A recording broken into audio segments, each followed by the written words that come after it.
Мурдагы өлкө башчы Алмазбек Атамбаев УКМКнын убактылуу тергөө абагына 26 августка чейин камакка алынды. Бул туурасында мурдагы ажонун адвокаты 24 KG сайтына билдирген. Чечимди 1-Май районунун соту Адылбек Субанкулов кабыл алган. Кечээ күч түзүмдөрүнүн атайын операциясынын 2 күнүндө мурдагы өлкө башчы Алмазбек Атамбаев кармалган. Аны саат 7 чамасында күч органдары Чүйдүн Койташ айылындагы үйүнөн кармап алып кеткен. Атамбаевди кармоо операциясында көз жумган атайын даярдыктагы жоокерди акыркы сапарга узатуу зыйнаты өтүүдө. Маркум Үсөнбек Ниязбековго аза күтүү зыйнаты Бишкек шаарында өтүүдө. Маркум Ниязбеков УКМКнын Альфа атайын багытындагы башкармалыгынын подполковниги болгон. Ал 7 августта Атамбаевди кармоо операциясында алган жаракатынан көз жумган. Өмүрбек Бабанов Кыргызстанга кайтып келсе, мыйзам чегинде жоопко тартылат. Бул туурасында Улуттук коопсуздук боюнча мамлекеттик комитети билдирди.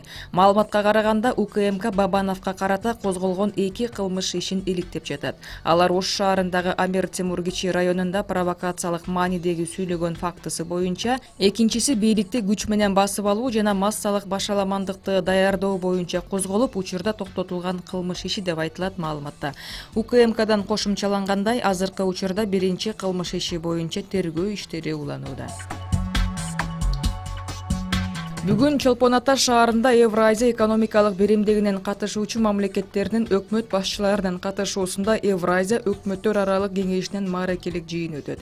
Евразия өкмөттөр аралык кеңешинин жыйыны тар жана кеңири курамда өтмөкчү. Евразия өкмөттөр аралык кеңешинин жыйынынын күн тартибине 15 маселе киргизилген. Жыйындын жыйынтыгы боюнча бир катар документтерге кол коюлат. ЭЭПтин премьер-министрлери Кыргыз Республикасынын президенти Сооронбай Жээнбеков менен жолугушуусу күтүлүүдө. Мындан тышкары жыйындын алкагында өкмөт башчыларынын 2 жактуу жолугушуулары өткөрүлөт.